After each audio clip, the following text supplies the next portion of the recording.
For week 3, back in the beginning of the semester,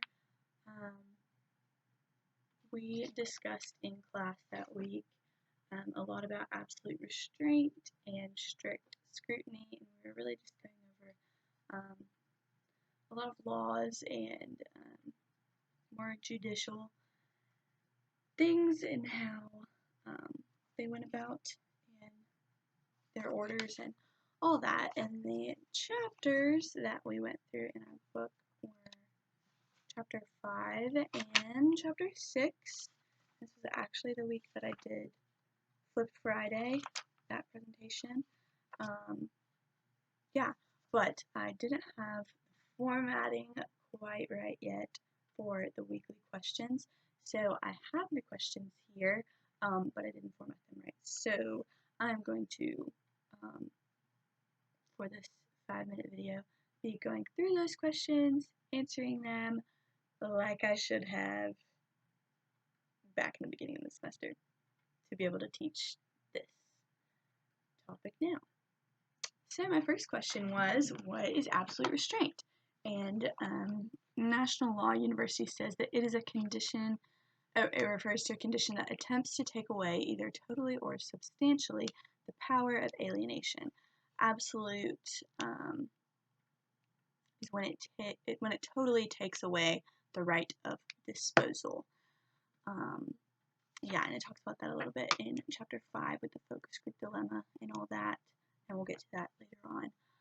Moving on to question 2, in chapter 5, the rebranding group that was referenced in the scenario was organized through focus groups, but those focus groups were compromised by the vice president manipulating the results to receive her desired outcome of the project.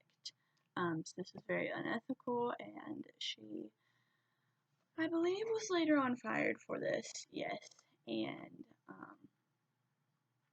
yeah, she wanted to be in full control of it, and that is just not ethically what you should do, and in most cases, you're not allowed to do it with a lot of organizations. So my third question was, what are some ethical codes for marketing or research standards as listed in the MRA? And then on page 63 here in this booky book, it states them out pretty clear. Association members of the MRA will never falsify or omit data for any reason at any phase of a research study or project. So this VP of the organization referenced in this chapter was in direct violation of the MRA research standards that she agreed to when starting the job. The fourth question, what do public relations professionals use to hold conversations online with their target audiences? So this was more of chapter 6, and it talked a lot in this chapter about chat rooms and things like that, which are still used, but they're definitely not as popular as a lot of new techniques that PR professionals use, like social media. Again, anybody can use social media, yes, but it takes a true PR professional to be able to use it to its full capacity, and they definitely are able to use these tools to maximize relationships with the public and their companies, and to receive data from those interactions about so many things about their companies. So moving along, what is the benefit of the Potter box? Also in chapter 6, page 74, it says it forces the practitioner to prioritize the values and stakeholders that are most important in a particular situation. So it just puts your priorities straight. How many steps are in the Narvin model, which is also another one of those tools, and there are 6.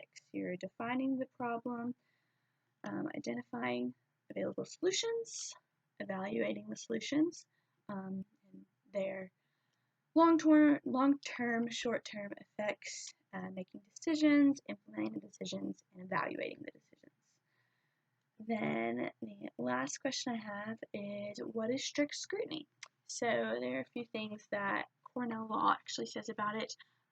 Overall, it's a form of judicial review that courts use to determine the constitutionality of certain laws.